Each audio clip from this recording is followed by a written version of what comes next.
साथियों नमस्कार। छत्तीसगढ़ के अतिथि शिक्षकों से संबंधित इस वक्त की बहुत ही महत्वपूर्ण जानकारी प्राप्त हो रही है। साथियों, जो अतिथि शिक्षक हैं वे शासकीय स्कूलों में अध्यापन का काम करते हैं, लेकिन उनको जो वेतन है बहुत ही कम दिया जाता है। काम वे समान करते हैं, जो नियमित शिक्षक काम करते हैं वही काम अतिथि शिक्षक भी करते हैं, लेकिन उनको वेतन उनसे आधा दिया जाता है।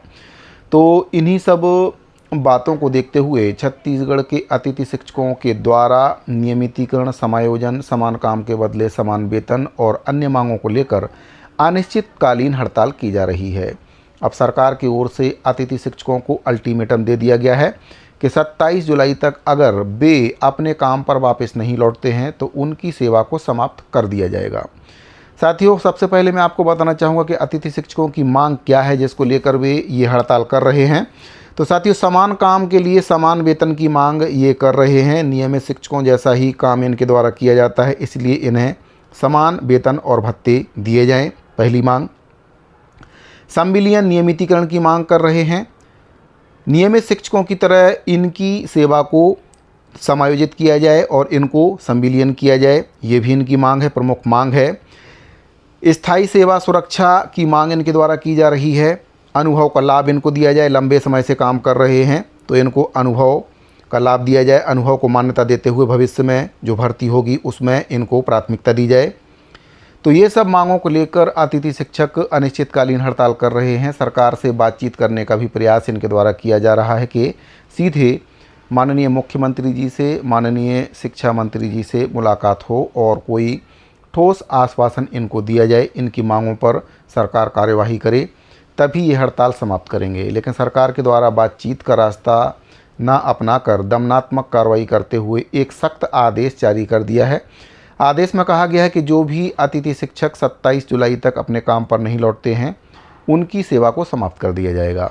तो जो आदेश जारी हुआ है, सबसे पहले आपको उसके बारे में बताना चाहूँगा कि क्या कुछ आदेश शासन की ओर से अतिथि शिक्षकों को लेकर जारी किया गया है। साथियों, आप देख सकते हैं इसमें समस्त जिला शिक्षा अधिकारियों को लेकर यह पत्र जारी हुआ है। विषय है अतिथि शिक्षकों की हड़ताल के संबंध में। और इस पत्र में कहा गया है, राज्य अंतर्गत शासकीय शालाओं में अध्यापन व्यवस्था के तहत काम करने वाले अतिथि शिक्षक विगत दिवसों से हड़ताल पर हैं, जिसकी वजह से सत्र की शुरुआत से ही शालाओं में अध्यापन काम प्रभावित हो रहा है और ये छात्रों के हित में नहीं है। संबंधित अतिथि शिक्षकों की व्यवस्था संदर्भित पत्र द्वारा जारी निर्देशों के तहत शाला प्रबंध समिति के द्वारा की गई है।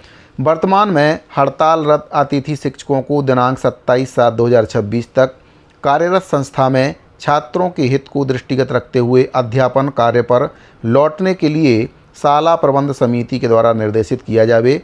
यदि नियत तिथि के भीतर संबंधित अतिथि शिक्षक कार्य पर वापस नहीं आते हैं तो संदर्भित पत्र की कंडिका 7(3) के अनुसार संबंधितों की अध्यापन व्यवस्था तत्काल समाप्त किया जाए।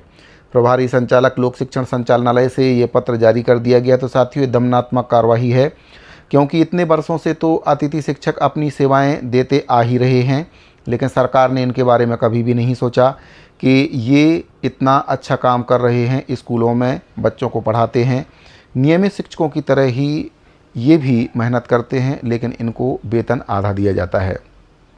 तो काफ़ी वर्ष पढ़ाते पढ़ाते हो गए हैं, अब सरकार इनको नियमित कर दे तो अच्छा होगा, क्योंकि समान काम के बदले में समान वेतन देने का जो आदेश है सुप्रीम कोर्ट के द्वारा भी पारित किया गया है, जारी किया गया है। लेकिन इसके बावजूद भी सरकारें कर्मचारियों से कम वेतन पर काम कराती हैं और जब कर्मचारी अपने हक और अधिकार को सरकार से मांगते हैं तो उनको इसी प्रकार के पत्र जारी करके चुप करा दिया जाता है। सरकारें कर्मचारियों से बातचीत नहीं करना चाहती हैं। सरकारें चाहती हैं जिस तरह से काम चल रहा है उसी तरह से चलता रहे। कम पैसे में जब काम चल रहा है तो सरकार अधिक पैसा क्यों देगी। तो कर्मचारियों के द्वारा जब सरकार की बेरुखी देखी गई तो फिर अनिश्चितकालीन हड़ताल करने का फैसला अतिथि शिक्षकों के द्वारा लिया गया। अपना हक और अपना अधिकार सरकार से मांगा गया, लेकिन सरकार के द्वारा इनके हक और अधिकार का हनन करते हुए इस प्रकार के जो पत्र हैं वह जारी किए जा रहे हैं, जबकि सरकार को इन कर्मचारियों से बातचीत करना चाहिए और बीच का रास्ता निकालना चाहिए। साथियों, अगर आप भी एक अतिथि शिक्षक हैं तो अपनी राय कमेंट बॉक्स में ज़रूर दें। अगर आपको जानकारी अच्छी लगी हो तो वीडियो को लाइक करके अपने दूसरे साथियों को शेयर जरूर करें। इस वीडियो फिलहाल इतना ही, मिलते हैं अगली वीडियो में। अभी के लिए दीजिए इजाज़त, धन्यवाद।